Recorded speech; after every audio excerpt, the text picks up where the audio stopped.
Morning, brother. Hey, You're coming on, and we're on live with the Regeneration Podcast. It's 8:30 Saturday morning, and Mike Martin's a farmer and probably be outside. What would you be doing right now if you were not talking to me on the Regeneration Podcast? I'd be coming in the house to eat breakfast. Okay. That's what I'm I would be curious, doing. would this be you're a farmer, and not to make it too cheesy, what would that breakfast consist of? Lately, it consists of 2 eggs and toast. I have young people, young guys, they're into these, well, so many people, they're into these like massive high protein diets. And so we have Amy and I and 4 kids, but my youngest is at home, just bought a nice truck the other day, used truck. Boy, the market for trucks is jacked. Just Mhm. really, really old Toyotas Sure. still cost an arm and a leg. But so we have 10 chickens, 9 currently. But for 3 of us in the house, that obviously produces a lot of eggs this time of year, especially getting close to the solstice. But Mhm. in different ways, the kid will down, like 8 eggs for breakfast or something, We could, just yeah, to I get that could. protein. But Yeah. plus, I have found that if I don't have a lot of protein in the morning, I'm hungry all day and I want a Okay. snack thing, right? So Yeah. the protein keeps me from wanting to do that. Yeah. And I'm able to get more work done too.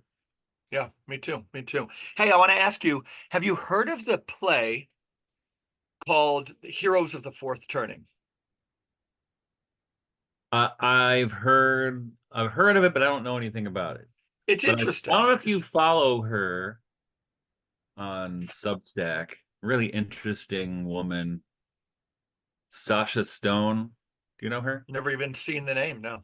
She's I mean I think she made her mark. She started early in the days of the internet doing like a movie Hollywood kind of blog review thing. Okay. But what happened to her, this is actually kind of timely, and she was, of course, being in that realm, she's a super liberal Hillary person, right? Yeah. But what happened, and I don't know, I can't remember what the event was. I think part of it was the trans stuff. Uh, she is now a super Trump supporter. Not that she loves Trump, but she sees how evil the Democratic Party has become. Yeah. Yeah. And she writes interesting stuff. I mean, she's right. She's very interesting. And like you, I don't know. I like those people who break with with what we expect of them. Yeah. Yeah. You know what I mean? This this guy, Will Arbery, is the author of a Hey, anyway, play. let me go back. Let me Okay, yeah, finish. go. Because Sure. she names her Substack The Fourth Turning. Oh, really? Okay. Off of that. So, That's why I mentioned it. Yeah. and are you familiar with the fourth turning? No. I Okay, mean, so what that is years ago, there was a guy, John J. Riley, Catholic, who wrote book reviews for what used to be um, Culture Wars magazine or something, and I'd seen some of reviews. I liked his reviews, and we had some correspondence. But this guy, John J. Riley, was an attorney, deceased now, and a great book reviewer. But he became like you and I were just looking for answers. But Strauss, don't know the first name, Strauss and Howe, Hawe, came up with a theory of generations called these turnings. And it's essentially an 80-year cycle, I think, of 20-year components. And there's terms like the nomads and so forth. But the fourth turning was they kept on writing books on these, and a lot of young people, whether we get into Gen X, things like that, they didn't coin all those terms. But these guys took that type of science quite seriously. And it was very illuminating. And the fourth turning was a book about, I think, and our listeners will know more than I do, but I think it's about where one of these generational changes, the one going on now, could become violent. So, Heroes of the Fourth Turning, this will blow you away. The fact that we weren't aware of it is nominated for the Pulitzer Prize, all about Catholic young people. Hmm. Even the San Francisco Chronicle has to say this is a play you need to see. I think it came out for a couple of years ago. It's set right after Charlottesville, and the premise you're going to find fascinating. Um, a new, very conservative Catholic college, not new, but a small, tiny, very conservative Catholic college in Wyoming. Oh yeah, Probably Wyoming based on Catholic College. Yeah. yeah, and so it's given a different name in this. Um, yeah, you have 3 graduates of that college who are coming back to Wyoming, meeting at one of the graduates who stayed close, meeting at their house after the inauguration of a new president for this really small conservative Catholic college where the people climb cliffs and read Aristotle, Yeah. read Dante, and farm. Yeah. Yep. And so and then it's all set like at one night. It's 2 hours without an intermission. And I think somebody gave me, because they thought I'd find it interesting, like a pirated copy of a video of the stage production. And what happens is the author, Will Arbery, who went to Kenyon College, he broke with his family because they were all just uber Catholic, and they sound like great people. But he went to Kenyon College, and his parents were, I think, tied up with this school or a similar one down in Texas. And so these alumni come back in the play, and one of their favorite professors has just been named president. So, one of the monologues that goes on in the play, or the dialogues, Michael, would be the current, the one who is seated to the presidency is like, can really articulate well. And she only comes in towards the end because this is an after party of the inauguration around a bonfire. And there's 4 types of kind of conservative Catholics, or 4 fallouts of that. But the president of the college who comes at the end, long story short, she's kind of a Burkean conservative. But one of the recent graduates is kind of a Trumpian conservative and is looking towards the 4th turning where this whole thing could go hot and violent. Another one is a kid who's a hot mess. He's drunk during the whole thing, and he's like a fool, where some of what he says is really annoying, but he's just struggling with everything, and it's just never worked for him, this ideology he was given. Yeah. And so he can be a hot mess, or he can be the one who has very truthful insights. Then there's a kind of a cut guy, the one whose house it's at. He stayed in Wyoming and wants to live off the grid, and they actually mention the Benedict option. He's doing that.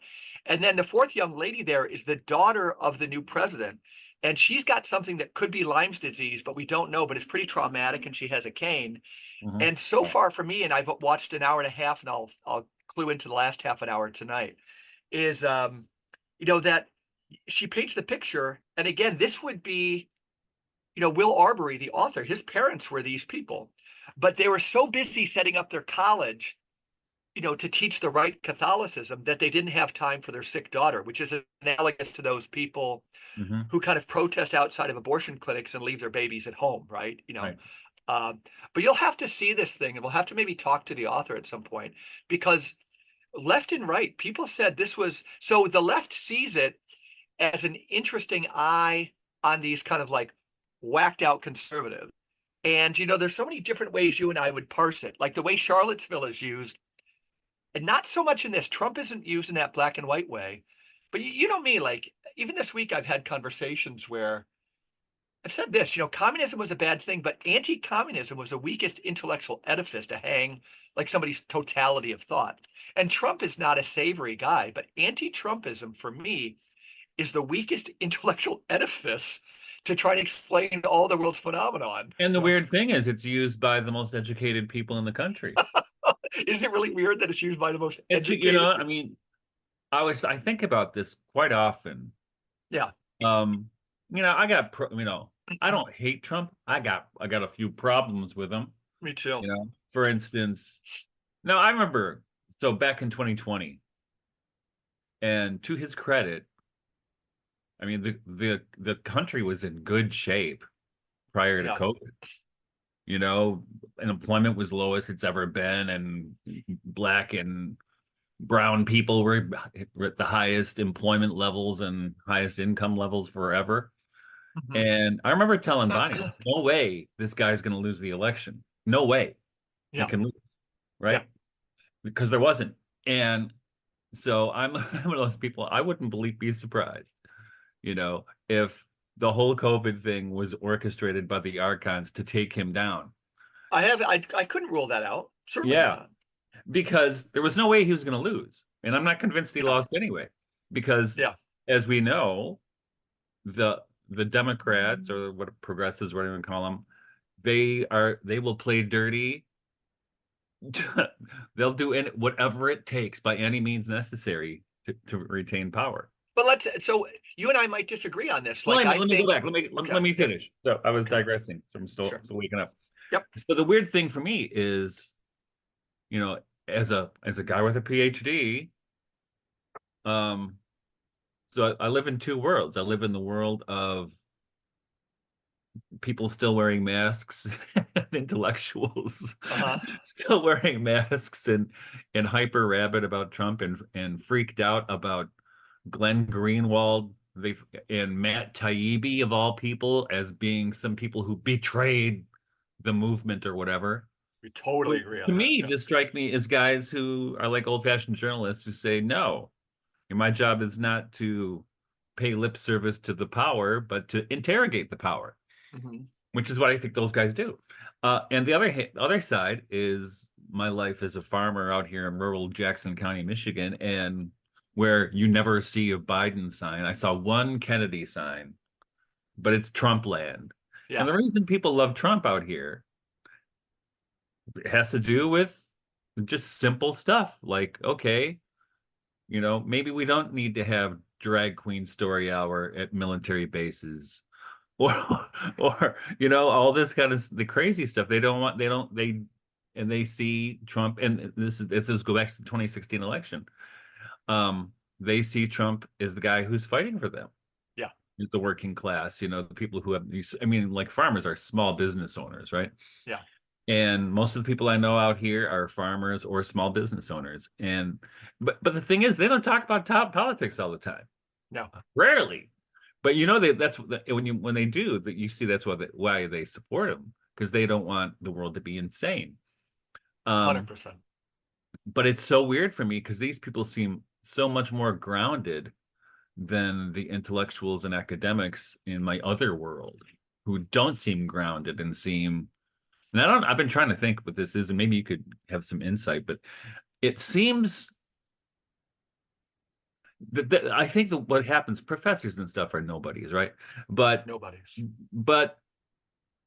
they have a sense, I think, that they deserve entitlement.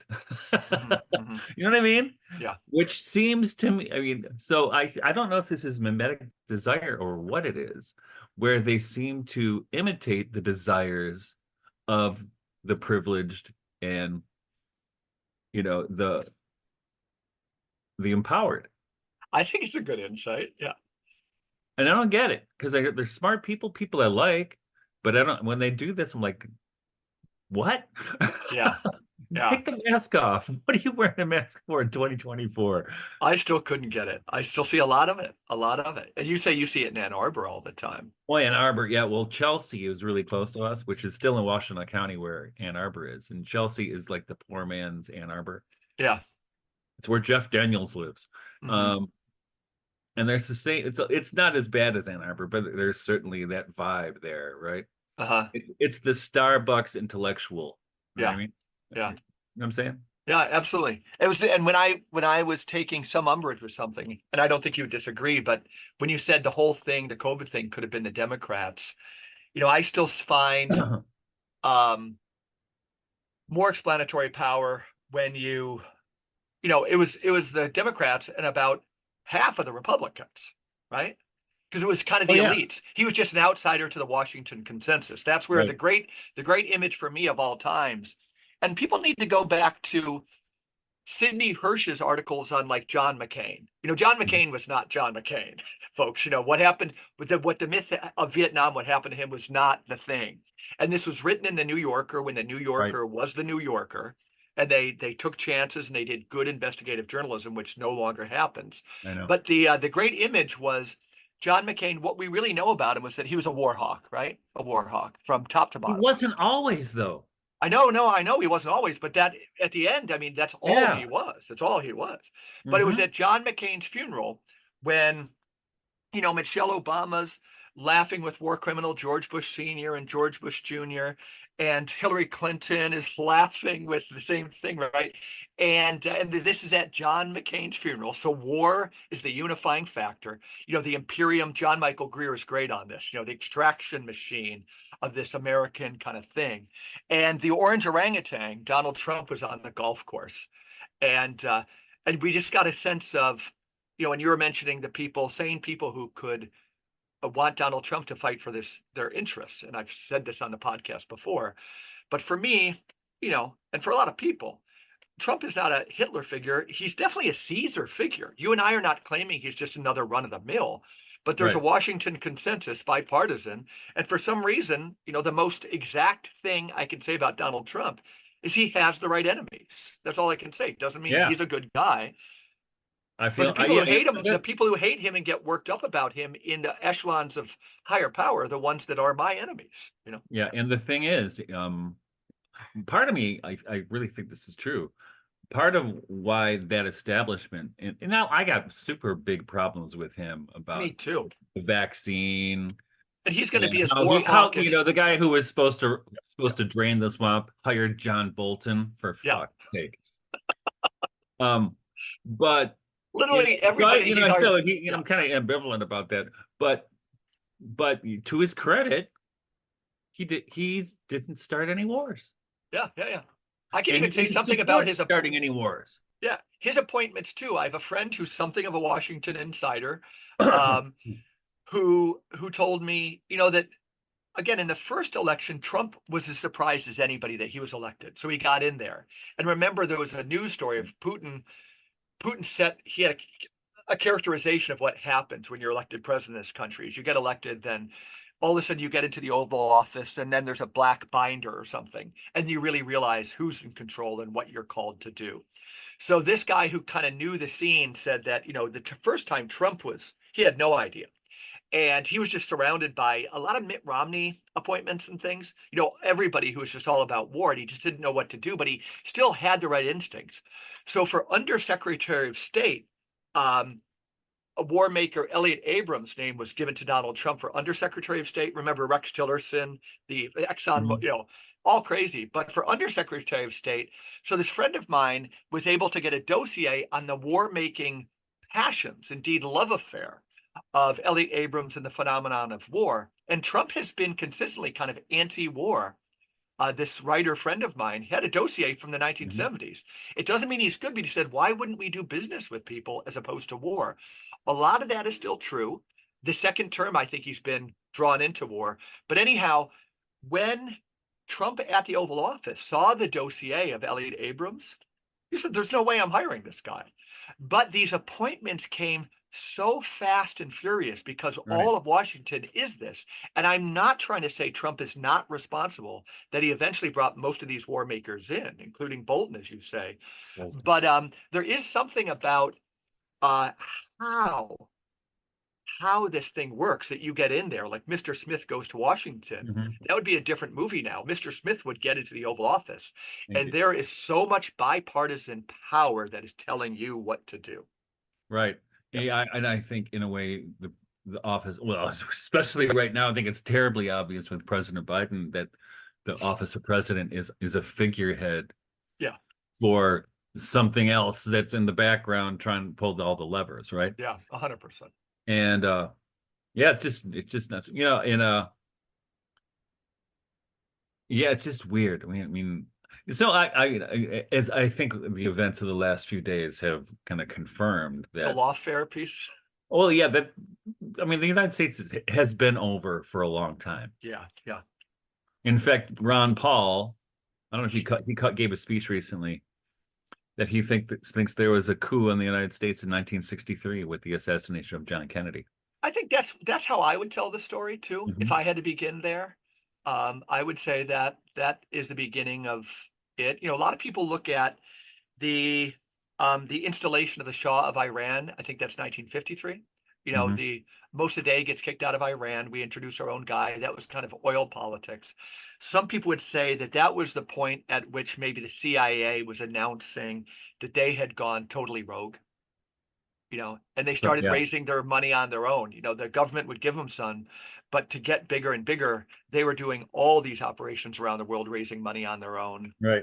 including, according to Guido Peperato's book, Phantasmagoria, that he explains the whole, people got to buy that book. He explains the whole 9/11 phenomenon, not actually what happened in Building 7 or anything. He's probably got opinions on that. I'm sure he does. But it was the upshot, and the book is much more detailed than this. But um, we get we I can go backwards, that we got out of Afghanistan when Biden was elected. Only that whole thing was happening because fentanyl was cheaper than opium. That one of the aspects of this war is that the CIA was making so much money around the world, as they have done various places since the 60s. This could be Hmm. behind, some authors allege that Thomas Merton, was assassinated over there in Thailand by the CIA. There's a book out, anybody can find it. I Yep. forget the author's name. Yeah. Credible reporters from the Dallas Morning News, that that he was talking against the war, but the CIA was growing, poppies and opium, and they've made so much money on this that in Afghanistan, just prior to pulling out, they were making so much money, but all of a sudden they just couldn't make as much money because fentanyl was cheaper. So Right. then you pull out of Afghanistan. This is wild stuff, but this is It is kind of how wild the stuff. game's played. And, Yeah. you could say the 19, I would, suggest that um, the government agencies prior to 63 were their power was growing. And that because actually if you trace the history of weather control, starts right after World War II. Okay. And I don't know if you remember this, but I certainly remember this as a kid, like a teenager. Like mainstream shows like 2020, periodically, maybe once or twice a year, would have a segment on how the government is on the verge of being able to control the weather. Yeah.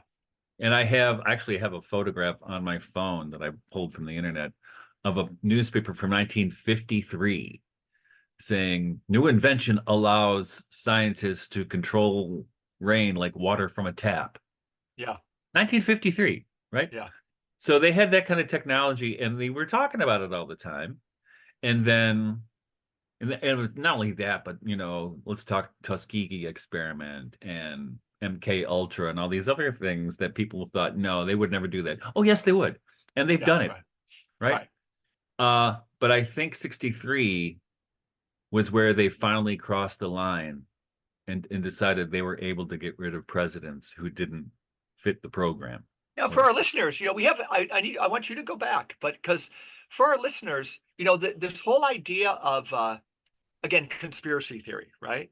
That when you mentioned MK Ultra and the Tuskegee experiments, you and I both know, like, if they did that, if they did those things, which we know, I'm just giving a little Yeah. context for some of our listeners. We have a wide range of listeners, not just all these people, but tell our listeners what MK Ultra was. These things are just proven. Doesn't mean everything else is.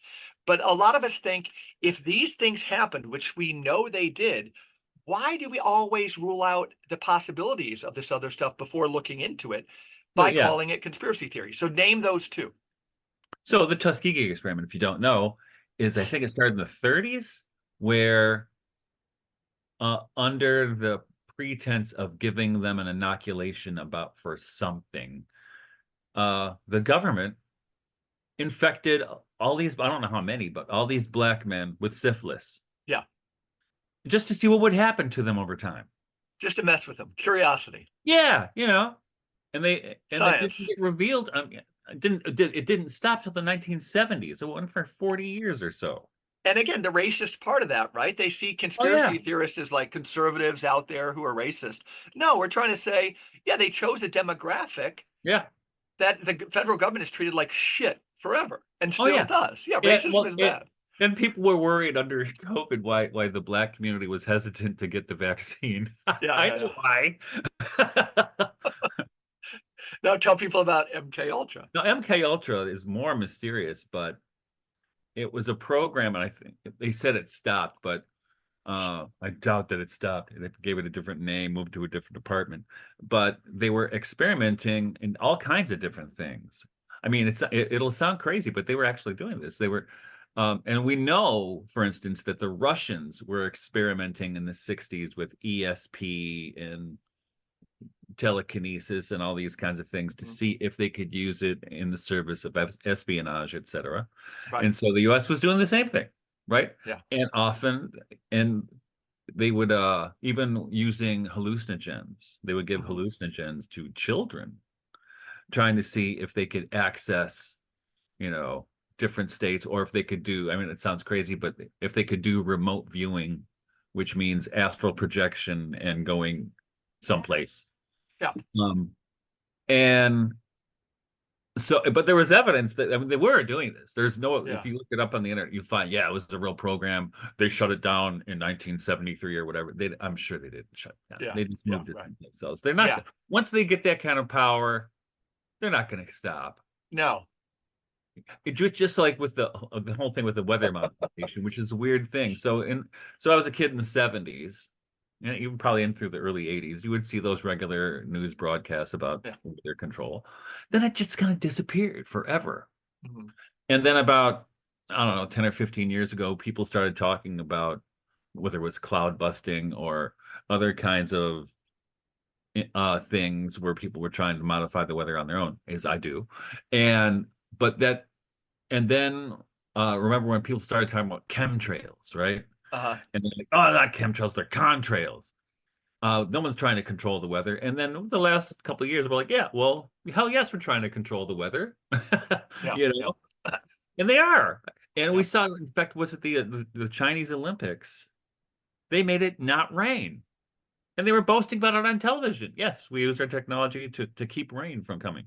And And wasn't they there something in the using, Arabian Peninsula recently, with the right, and they've been deluge using of, cloud seeding in the Arabian Peninsula, and they would have enormous flooding. And I think this is probably also what's been going on in Texas and down in the southwest of the United States, where there has also been incredible amounts of, and there was a story not too long ago that they were doing cloud seeding California someplace, and it caused massive flooding. Mhm. So but now they're out in the open about it, right? Oh Yeah. yeah, we did that. Yeah, it was kind of, we fucked up, but whatever. And You know, everything is black and white, right? So it's either, I don't know. I just can't get into. So we quote Guido all the time on conspiracy theory being, too important to be left to conspiracy theorists. But it's so sad that this country, there's no mid ground between tinfoil hat wearers and people who don't ask any questions, mhm. right? How about that whole? It's like the Commons, Front Porch Republic. This space that is one thing and also another. How about not being super gullible, but asking questions about those who have power?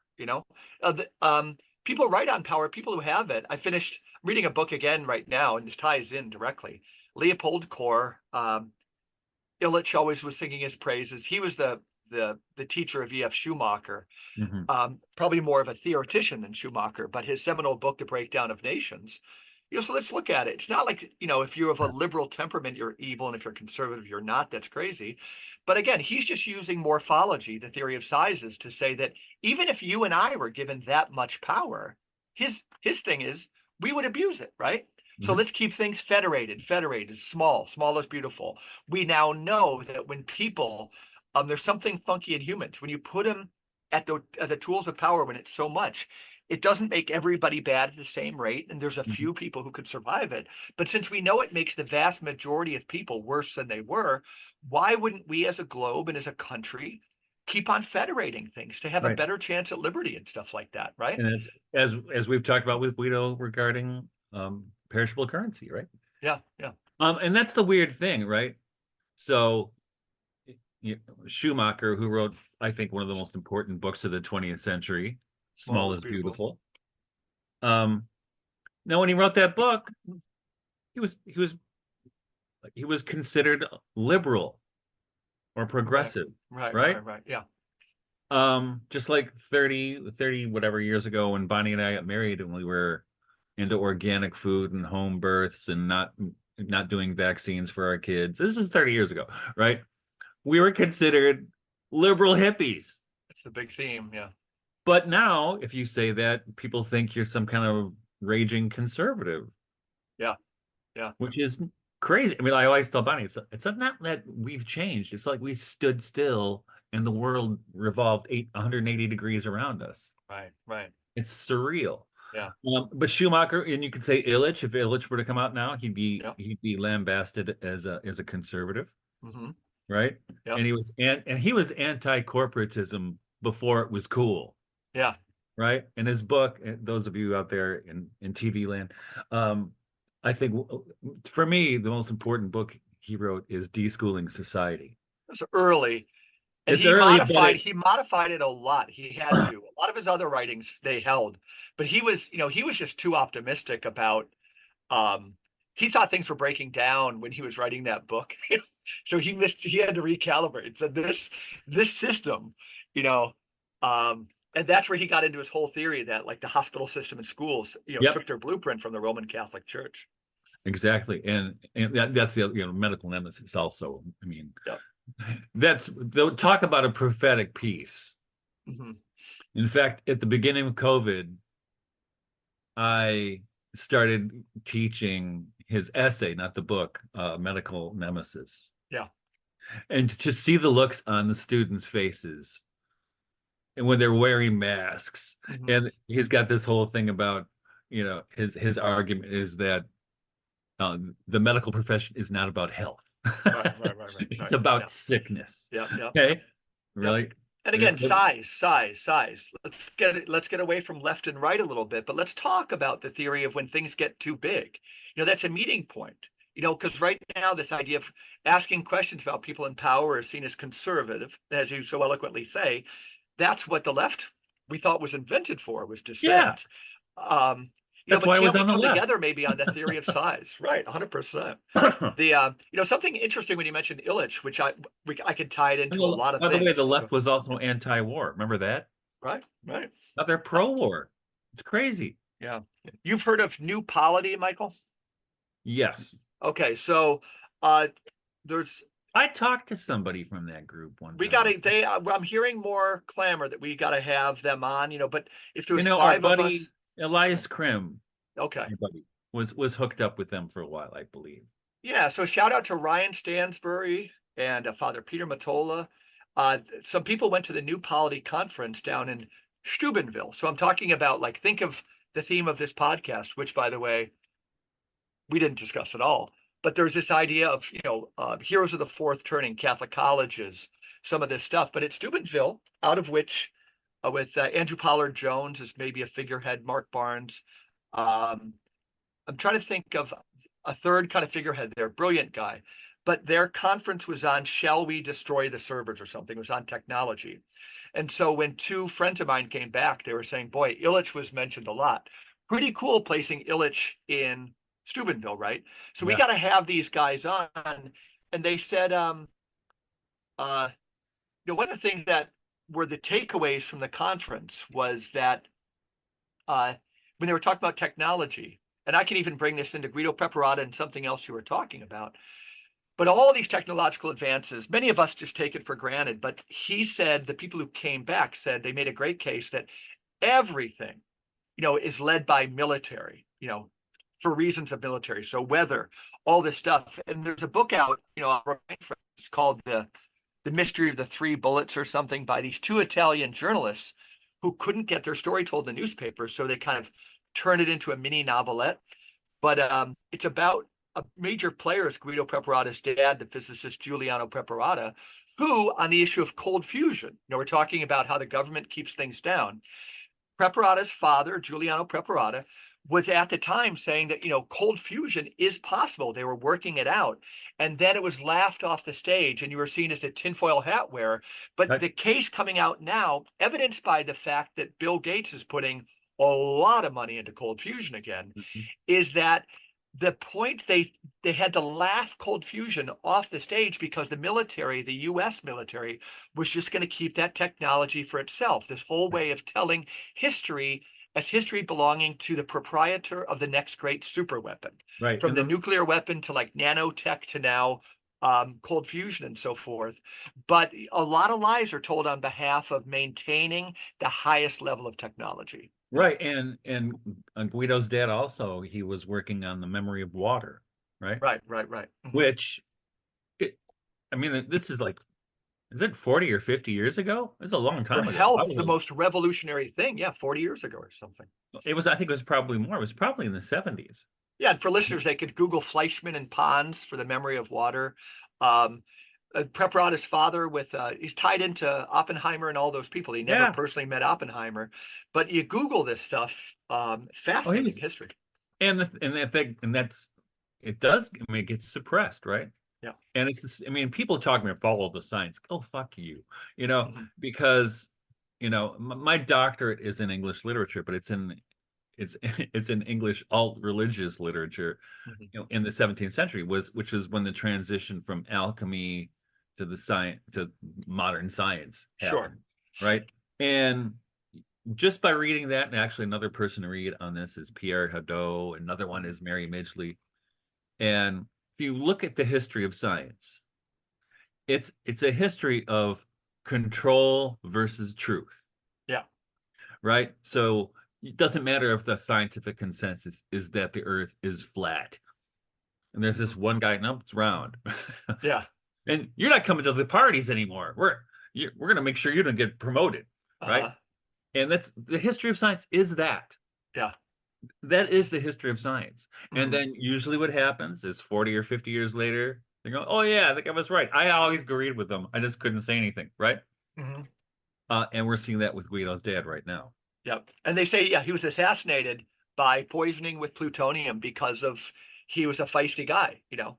And he's memorialized, yeah. I You know, didn't and know people, that's how he died. well, that's what as Guido says. He discovered it, I think. The first time Guido heard about it was from this book of Italian reporters. Hmm. I think it's called The Mystery of the Three Bullets. I read it. And Guido's like, nobody told me this. It's my Yeah, dad. and he goes, but it makes sense. And it would be like Wow. plutonium cell, plutonium poisoning or something. And Wow. that's not the centerpiece of the story. The story is about hiding of technology and things. It also has to do with nuclear weapons. And prior to Israel Gaza going on now, a whole other thing Hmm. is that even in recent bombings of Lebanon, these cluster bombs or these bunker busters, they're saying it's a nuclear bomb. Oh It's yeah. dirty water, right? And this is about this type of technology that they're saying they're not using nuclear weapons, but these Italian reporters are saying they're definitely doing it and they're trying new things on real people. I saw something yesterday, and this could be wrong. So I'm telling our audience, I'm not saying it's true in these, but you ask questions, but I forget where I saw it, and it wasn't some alt site, but it said yesterday there was because I mentioned these bombs in Lebanon recently, and you could Google them, huge craters left, and then they measure it, and there's radiation around these things, Damn. right? Yeah. Yeah.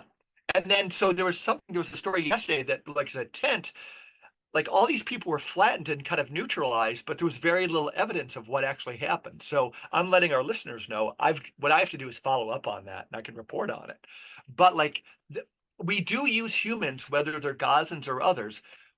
I think we live in a regime that will use humans like worms, not even like Yeah. laboratory rats. It Yeah. seems like they might care more about lab rats, but they will test things on humans for shits and giggles in conflict zones. Well, They'll and just I try new weapons, right? and I think there's an interesting change in language over my lifetime.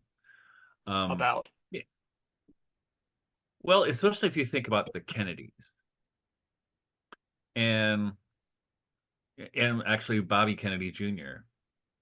They used language, and I think it was probably a lot of people did, but especially I mean, being an Irish Catholic, associated with the Kennedys of my childhood, where they talked about when they decided to, they didn't say go into politics. Mhm. They said, I decided I wanted to go into public service, Yeah. right? That which is the sense of noblesse oblige, right? Mhm. Which most people in politics, I don't see that at all. You know, No. as we, and especially if you could see people go into politics, they get a what a $150,000 a year salary, but they have $9 million in 2 years. Yeah. Come on, No. right? That's not public service. But you think That's not do you think Mr. the Smith other goes to even Washington. but even under the term noblesse oblige, how so we would say there's very few. There's some. I think we both agree there's very few, but there's some who go into it for noble reasons. But even back, you were talking about change maybe around the time of the Kennedys. But if we look at like the 1880s or just look at Imperial Britain. You can tell them news, you could make a great movie on the BBC that makes it look like these people went into it for noble reasons, and I think they did, but it was still just a bloody, Oh, bloody. yeah, Britain. I don't know if I want to get into Britain. I mean, Okay, Britain is a fucking evil uh an entity. okay, yeah, Speak again as an Irish Catholic when they let the Irish starve to death and eat grass okay, rather than give them food. yeah. So you're saying They were in shipping food America, out of Ireland while yeah, the famine was going on. yeah, no, agreed. So, do you think the America we can still reclaim it or no? Like the Walt Whitman, the again that it's still there in the Midwest a little bit. Has it been fully occluded? Well, I think we need to devolve. We need to this idea that Congress is representative. Our population is too big. That there's a total sham. That there's a pretense of democracy here, yeah. right? So we need to separate into Western New York from New York. We need to devolve a lot. I That's think the first thing I would do. well, I think really but thinking of the United States and the United States of Europe or the EU, the problem with both of those entities is militarization. Right. And if those entities were to demilitarize, I mean, I don't mean get rid of the army, but I mean get rid of uh Lockheed Martin and get the warmongers who are behind it, the war profiteers, Hmm. the military industrial complex that Dwight D. Eisenhower, former general, warned us about right before Kennedy took office. That if you can't get rid of those guys, and I think the CIA and the FBI are part of that, then it's over.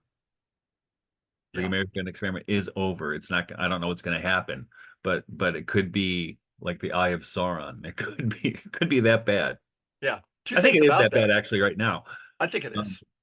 but But I think the Go unless that can get, and I don't know how that, Trump was a failure at dismantling that. completely.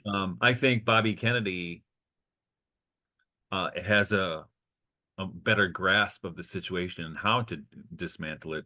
Will they let him live that long? And that's the thing. I think both Trump and Bobby Kennedy are on the hit list. How about Jimmy Carter?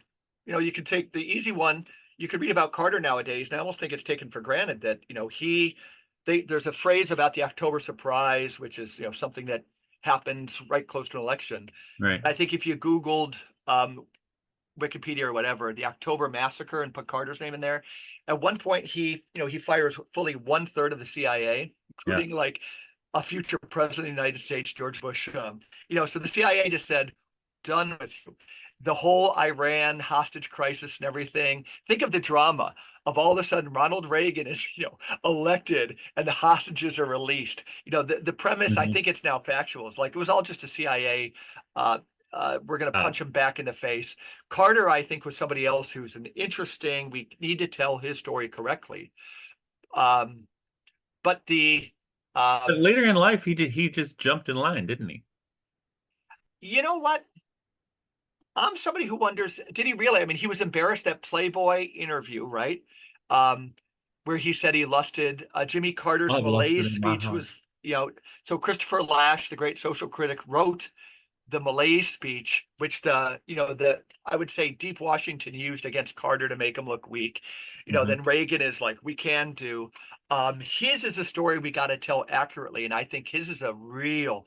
So there's a book called Liberty and Under Siege by a great journalist from like the 1960s and 70s. Like they don't make him anymore. His name is Walter Karp. In the Liberty Under Siege, he tells the story of Jimmy Carter very well. What? Mhm. And And actually, everything you're saying right there confirms that the coup happened in 1963. well said. And it's no surprise that George Bush Sr. was the head of the CIA, Right. and then his son gets in office Hmm. with Dick Cheney as vice president. Oh my God! Do you think again? But so those things are happening. Let me go back to something earlier in the show. Is that um, this Leopold Kohr, it's just one guy, Kohr, Google him, this great, geopolitical thinker, well underread. Again, his big book is called The Breakdown of Nations. If we bring scale into this, that he says, size, when you have that much more power, it makes otherwise good people, kind of tyrants. It was Aristotle or, David Hume said as much, that the vote could only be stretched in terms of 1 to 10,000 people. Your congressperson, Michael, whether the CIA took over or not, but the current mapping is close to 1 million people. Representative, that only democracy, Rousseau, who had so many faults, every political theorist worth his salt knew that democracy could only work in a small scale thing. Mhm. Oligarchy was for mid-sized things. We're falling into oligarchy because we're big. Monarchy is the only way to run a huge thing. When we bring size into it, we've talked about like the European Union before. This Leopold Kohr, for what it's worth, you and I both think the European Union is a sham. We can't believe why people like John Milbank stand behind it. On the other hand, Kohr knew that you wouldn't go back to the States. They're still way too big. You would go back to something, again, of the Holy Roman Empire, Mhm. where it wasn't France. And so we had William Kavanaugh on the show, this great theologian. He said, in the Holy Roman Empire, you had overlapping jurisdictions. You reported to the Margrave for this. You went to your bishop for this, and liberty was kind of there, but like Leopold Kohr saying, really small. So I'm against the European Union, but I'd be in favor of a European Union of tinier states for sure. Burgundy, Savoy, Well, Liechtenstein. yeah, the way to diffuse power is to go move in that direction Yeah, towards some right. to a federation Yeah. rather than top down kind of And situation, there'd right? be my friend Bill Kaufman's take. He's got I forget it, the title of the book, but Google Bill Kaufman. He lives in Batavia. We're close personal friends. It would be, Western New York has to break away from, there's a good movement in Vermont secessionism. There's a good movement to have Northern Minnesota, Virginia, Wisconsin and Michigan, the Lone Star or the North Star state. They have more in common. But for me, Uh, it's, we've got to start these localist things. That's where people who listen to us at the beginning of the show can see that there's no real love for Trump when we're like just looking at the evil of Biden. It's because he's a nationalist. My real sympathies are with, yours would be in your region around Grass Lake, Michigan. Mine are in what I would call Allegheny or something, Western New York, specifically the Finger mhm. Lakes region. Rochester is the city I know. Let's think at a scale that connects well with humans. All the world's great culture came out of small federated city states like Athens, Rome, Florence. Um, Mhm. size. Yeah, and I think that's the problem with the way things are moving. They're trying to do the Aramonic version of that with 15-minute cities, right? Yeah. Say more about Where 15-minute cities. I actually well, haven't heard that. it's starting to fall apart, but they were really pushing it a while ago. And in Britain, it's really farther along in Britain than here, where they're trying to tax people if they go more than 15 miles out Yeah, or 15 minutes out of their that's town. Aramonic. That's Aramonic for sure. You know what I mean? So they're trying to do a kind of enforced localism that's really isn't Yeah. localism. No, it's the It's still opposite. it's serfdom, right? Yeah.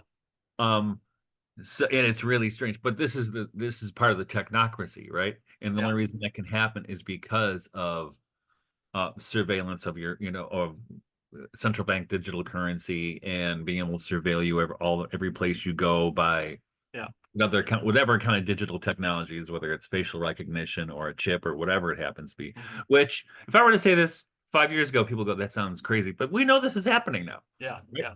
It's not a conspiracy theory. We'll Um, talk to next week's guest, Jason Peters, about this stuff too. He's super interesting on this stuff. but Yeah. but the thing is, and this is what you were talking about, that conference that was in Steubenville, right? Mhm. That it's and I've used this term a lot in the last few years, Butlerian jihad, Mhm. from the book from the Dune series, which is goes back in time from when Dune, because if you read Dune, one of the things you notice, there's no computers, right? Mhm. So they go back in time, tell it like thousands of years. There was a war between the humans and the computers because the AIs became too intelligent Mhm. and were kind of running things. And eventually there's this war and the humans finally win. And one of the rules is you can't have, you may not have a machine as intelligent as a human Mhm. because and the thing is there's there are transitional figures in the book. It's kind of, I can't remember what they call them, who used to be human but they saved their brain and put them into a machine, Huh. right? Like a Yeah. big, and it's changeable. You can move the brain from like a small machine to a really big robot machine, Hmm. um which is interesting, right? Because part of the problem with the advance of AI is the more AI becomes human like, the more humans become machine like. We get that. But then is there a problem with AI, or is it just the second part of what you said that No, we problem with haven't AI developed a is who runs it. spirituality where what's that? The problem with AI is who's in who, you Right, know, right, right. who Yeah, will guard the guards, right? Who is in right, charge of it? right, And as we're seeing, it's insane, right? It's not a tool of liberation, it's a tool of control. right. I think we could just use the word spirituality, which nobody knows what they mean. We would need a Dietrich Bonhoeffer to bring it down. But when you mention AI, like, couldn't a bunch of people who are interested in the word spirituality get together and say, what are those exercises which would help create? Uh-huh. I'm going to use the right brain, the feminine side, a Gestalt. A Goethe is obviously, we're invoking people like Goethe and Steiner, but like, what would be those practices? Um, and when you look at that, you're going to find Jesus Christ. If you look at like, where is the world? How did the world bring Right. us to this place? What would we be losing if AI got control? What do we call that thing being human? What Mhm. is important about being human? Where did that seed of what fully became human and now has seemed to evolve, where did it come from? Just ask questions. That's what science could be like. And then you're going to find out that Jesus Christ is at the center of this. And where the incarnation is working itself now is an incorporation of the divine feminine and the holistic and the Gestalt. And our spiritual practices should be embracing Mother Nature, like looking at a tree. It Exactly. should be throwing our energy behind like devolution, that we see a process whereby evolution means the increasing individuation of small places. Find the macrocosm in the microcosm, and vice versa. This is what spirituality would be: is intelligent people coming together and saying, what are those practices by which we could walk into those robes that God set out for us? He said, step into these royal robes. What do we do to step into those royal robes and make a world that is a monarchy, but the most beautiful place in the world? It's a gardens. People aren't working all the time. Right. They're following their passions, their weird hobbies, like good British people did. Growing dahlias in a novel by Graham Greene, Travels with Mhm. My Aunt. Having passions, becoming more themselves, right? Well, it's interesting. So in the near future, I hope that we'll have an interview with John and Caitlin Matthews. Tell us about him. We mentioned her And name well, last month. John's done a lot of stuff on Arthurian legend and Celtic stuff, Yeah. and Caitlin similarly, but more in a way she used to be more goddess oriented. I think I don't know where she's at exactly right now, but she's done a lot of stuff on the Celtic year and Yeah. celebrating festivals, and had a really nice interchanges with her on Substack recently. Wow. And I invited them on the show, and they wanted to come on, but they're super busy right now with doing workshops and whatever. But she said when that settles down, she said maybe what we should talk about is how we found our spiritual path, Wow. Yeah. Yeah. because I think that's an important thing, and Mhm. I don't see that so much in young people as I did when I was their age. Yeah. Now, it just might be, Don't you think totally it's the subjective. technocratization of what we call religion? Like, the discourse where you would have that space would be roughly what we might refer to as the world of spirituality or religion. But within say our beloved Catholic Church, it's all become such technocratic language, um, kind of transactional, and that, yeah, the idea that you're saying, those conversations, they just don't take place. Well, the thing is, I know this. I mean, that to find a path, a spiritual path in particular, it's it addresses the question, what is it to be human? right? And it takes into account the ultimate questions, right? Mhm, Why are we here? What's the purpose of life? mhm. What is meaning? What is love? All those things. It takes all that spiritual path question takes all that into account. And I don't see that we have a culture that is taking that into account. Who would be a good guest for a future podcast on? Because I can already, what's needed, and I think I can speak for our listeners. Just you talking about that. What's needed is a regeneration podcast called The Spiritual Path. Who would be our guest? Well, Well, Caitlin, your John and husband. Caitlin Yeah, Matthews for right, right. one, Yeah. but also my girl Lindsay Rose. If Oh, you're yeah, yeah, listening, yeah, yeah. she would be great. I love that woman. She's a free thinker. I love her. Yeah, But there are people out there. yeah. But Well, we have to I do that. think what happens, and the thing is, the people who are out there that could speak on that are the people at the fringes, Mhm. because the people in the center, I don't, or uh, in allegiance to a system, or like William Blake, I must Yeah. create a system or be enslaved by another man's. Do you think we're watering down the term too much if we look at, like, I live on a busy road that goes down to a beautiful Finger Lake. I see a lot of Subarus. There's money. There might be an engineer, but a lot of people have a kayak on their car. The lake, less than a quarter mile from my house, has no cottages because it was preserved as a water reserve. It's ungodly beautiful. There's bald eagles and loons. And these people are driving down in a Subaru and they're bought kayak. There's an affectation about them. I keep on looking out the window on a beautiful day like this in upstate New York. Um, is it watering the word spiritual path or the phrase too much to say this is the beginning, this is an inkling of a spiritual path? He's gonna be quiet. He's not gonna listen to podcasts. He's gonna be out on a kayak. There's no motorboats on this lake. Um, or is that, it's what they do with the word spirituality? Am I arguing that, Mike, you're watering it down too much? Um, well, put it another way, right? Yeah.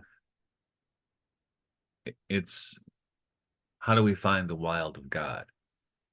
Which is the title of a series of poems written by Michael Yeah, Hutton. but actually, and that's why when I wrote that book, the first one of the first people I thought about to ask to write a jacket endorsement was Martin Shaw, Yeah, because he's right there.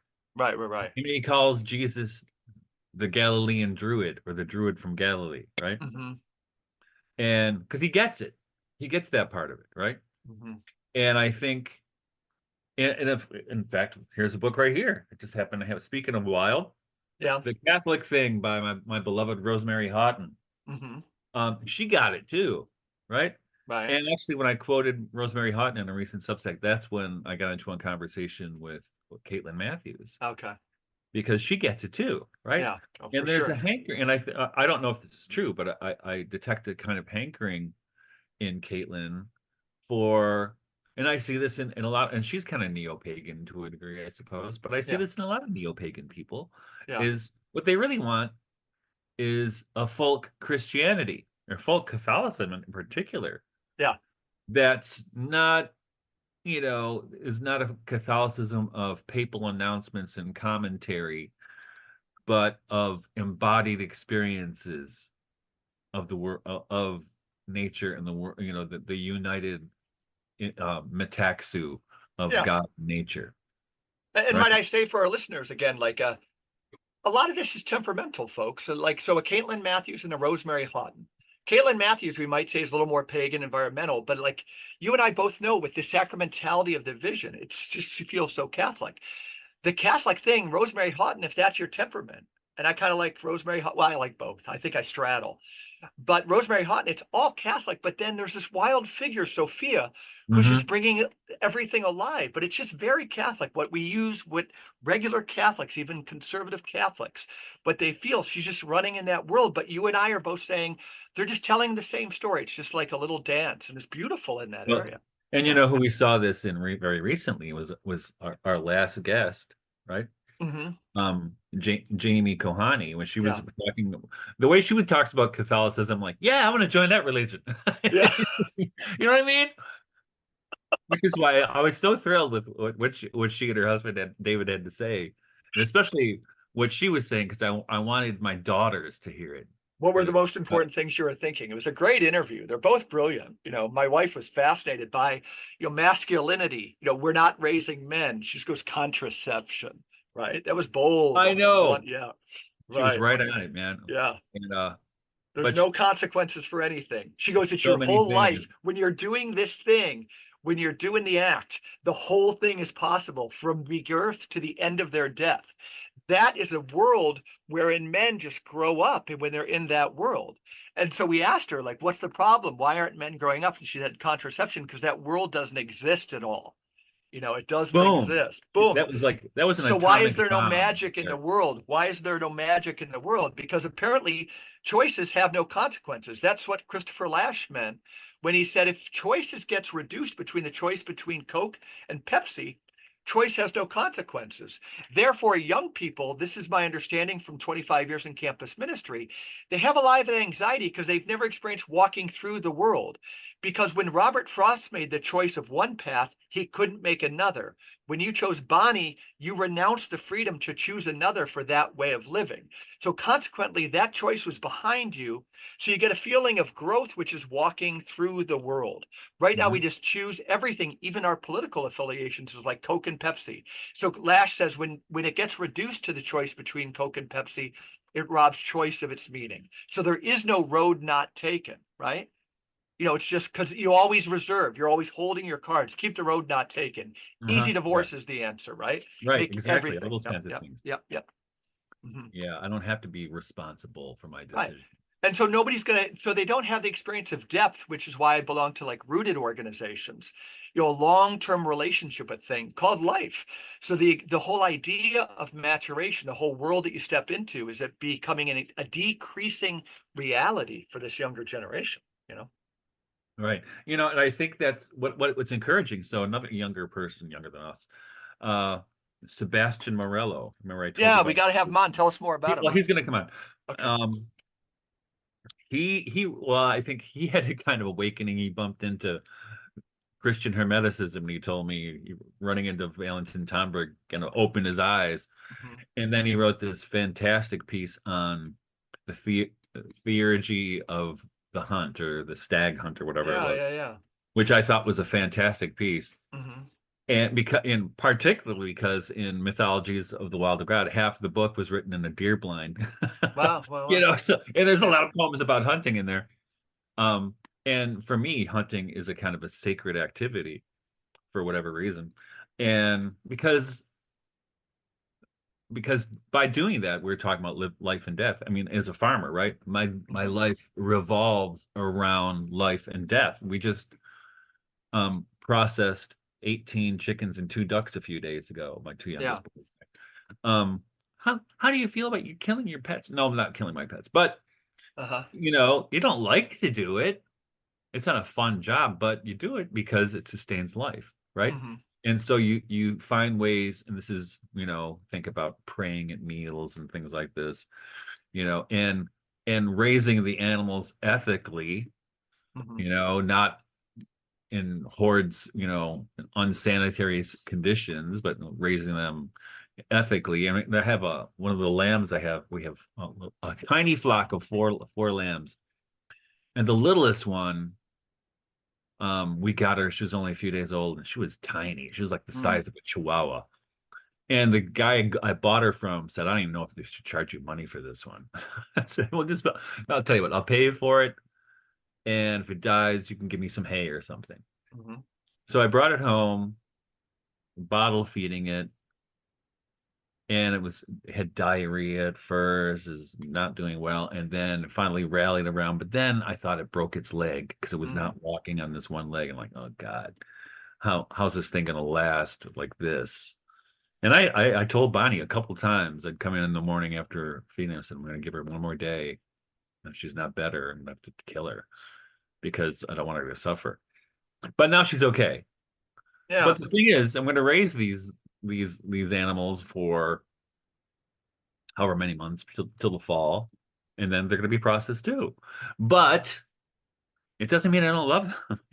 Right, It right, right. doesn't mean I don't care for them. In fact, Bonnie was joking yesterday because she was trying to call. They like to hang out when it's hot. They like to hang out inside the barn where it's cool. So she's calling them out and they wouldn't come. Mm, Said, Michael, they wouldn't come for me. I said, well, why not? Because you're the shepherd. well, And they will come for me because I'm the mhm. one who feeds them. I mean, it's not like I have a special bond. I'm the guy with Right, the right. bottles, right? Yeah, yeah, yeah. But I care for those animals. Yeah, I mean, care and not just take care of, but care for them, right? yeah, right, right, right. You want them to be, you want them to be healthy and happy, right? Again, isn't it funny what you're saying there, Michael? Is, to be honest, it's the most important stuff people can say, right? It's the most important thing. Because it describes a path. It's not a midway between people. It's we talked about a spiritual path. It's a path, and again, it's the antidote to anxiety. You know, it's what we talk about incorporating in spirituality theoretically, incorporating the dark and the light. You're doing it with your body. You know that life and death. Simone Weil would say both ride upon like a larger thing called life, capital L. Truth and falsehood, ride on a capital truth. And these things, but you get there. We have all this language about spirituality, but it's also for our listeners. This is what we mean with an engagement with the real, because that can just seem like buzz language. You're engaging with the real. The more you can do that, honestly, let's not have policy meetings about what we should do with technology, good as they are. Let's put down our phones as much as we can. Let's spend as much time outside as we can, as opposed to reading about spending time outside. Yeah. Well, and we call that outsourcing, Mhm. right? So even with animals, I mean, people might say, well, you can't, that's why I'm a vegetarian. I believe in killing. Well, you're killing plants. Yeah, right. And you're also killing animals that the farmer had to get rid of to raise those plants. Mhm. Even though you're not doing it yourself, so you're outsourcing your complicity, Right. which is okay. I mean, it's not for everybody to do that, right? Mhm. I mean, that's everybody's path, and I'm cool with that. Yeah. But it is my path. But and this is probably one of the problems with the heavily consumerist, corporatist consumerist society in which we live, is people are removed from everything, Mhm. all the natural processes. Which is why I think people do get attracted to farmers markets and CSAs and things like this, and you know, and raw milk. I don't know what the rules are in New York, but the consumption of raw milk and the desire for it has gone through the roof. I bet we were pretty early on that. Right now, we don't actually do it, but young marriage filled with ideal. Well, no, not filled with idealism, filled with truth, because we still engage in a lot of this behavior. So much, in fact. But it was my wife within probably been married 3 years, 2 years, 2.5 years, moved to a new house. We grew up in the suburbs. We live more in the country, but we had barter piano lessons for raw milk, piano lessons Yeah. for raw milk. It was going, right? And, begin, find those connections, do those things. Each one matters. We start And you stitching the become, world back together. and that really is, that's communitarianism and distributism right there, Right. because you're connected to the land and the people. Yeah. And your story about hay for the sheep, it was done informally. It doesn't mean if the sheep dies, you give me the money back. You said, we'll just figure it out. We're friends. Yeah. You can give me some hay. Let's not worry about it. You And took more. Yep. A question that ties some of this together, but I'm curious because you probably know the answer. You know a lot about, or at least more than I do, Hannah Arendt. But we were talking about Simone Weil and the Grail quest, and this Grail quest that could be summarized in like that question: what are you going through to know somebody else well? That Hannah Arendt had very low use for empathy. That was part of the play last night, Heroes of the Fourth Turning. Have you ever heard that? I don't know what to make of it. with Hannah Arendt, I never Yeah, heard. she just thought empathy was like a bad thing. Well, you know what? I don't That's know going to what. be very A lot important. of people really like Hannah Arendt, but Yeah. I can't read her. Okay. Yeah. Yeah. I don't know about you. I can't. I find her prose kind of Yeah. stiff. I hang all the world on empathy. What are Yeah, you going through? What are you going through? that's Getting to part know of it. people, stitching it together. What Uh, ails you, right? yeah. So And this is really, yeah, go, go. I love that story so much. Yeah. You know, um, because he thinks he's got to do something fancy, or he thinks he has to follow the rules, right? Yeah. And the rules were don't ask stupid questions. Okay, I want to ask any stupid questions. And then Uh-huh. when he doesn't, and he asks a lot of stupid questions at first, and it goes wrong. But the time he's supposed to ask the question, it doesn't ask the question because you're told not to ask questions. So you have Yeah. to, it's really developing a sense for how to be in the moment, right? And then Mhm. when he misses on the first pass of the Grail and doesn't ask the question in front of the Grail, he discovers right after that it's going to cause suffering. Mhm. And he's like, what am I going to do? And he just wanders around the world for a few years, and then he returns to the Grail Castle. And this time he's ready. He asks the question, and the question isn't what's the meaning of life? Mhm. The question is, what is it that ails you, Uncle? Mhm. And the beautiful thing is, there's no the uncle doesn't give an answer. Yeah. The question was the important thing. Mhm. The answer is not the important thing. The question is. So Yeah. people get the right questions. Yeah, and we can tell our young people, because there's so many young men, many who listen, think that romance nowadays is about asserting yourself, various forms of the masculine, which has been our theme for 2 weeks. No, but that question about the Grail is intimately, intimately connected to what God ordained for romantic love. Right. This deep understanding of what are you going through, the idea of knowing being both carnal and the question of what are you going through, which brings in sexuality, which brings in nature, which brings in the whole idea of eros. I was talking to a young man yesterday who probably listens. He was the Steubenville connection, with the new polity conference. But what I call the fall of eros, eros is that energy that Martin Shaw would use to give 12 names to a tree. Mhm. Eros is friendship. But in a technocratic world, when we're spending too much time online, when we start to look at our bodies as machines, Eros, the fall of Eros is located only between our legs, right? So people Mhm. get obsessed with that. And then pornography, then we justify pornography, and then we lose the ability to ask a woman or be interested. What a powerful word, between Essa, to be interested in somebody that brings up the interest. What are you going through? Which is the same thing about the first date, you know, Mhm. trying to understand the peculiar nature of that smile, things like Yeah. that. Mhm. Well, yeah, like that scene toward the end of Wings of Desire when Damiel and Marion finally meet. It's perfect. And I love at the scene of the film. Um, Nick Cave is playing in the background because Yeah, yeah, it's yeah. a concert and they go into the bar part where it's quieter. You can still I hear the didn't know that was Nick Cave. it is Nick Cave. And Okay. what happens is when Damiel gives this glass of wine, the Holy Grail, basically, to Mhm. Marion. Then you hear in the background, it's for Nick Cave, but it's really not for Nick Cave. You hear the applause at the end of the song. And so it's Oh, like, really? Wow, wow, wow. Yeah. right? I've It's a seen the beautiful movie. I moment. don't, yeah, it's a wild movie. We've had a show on it.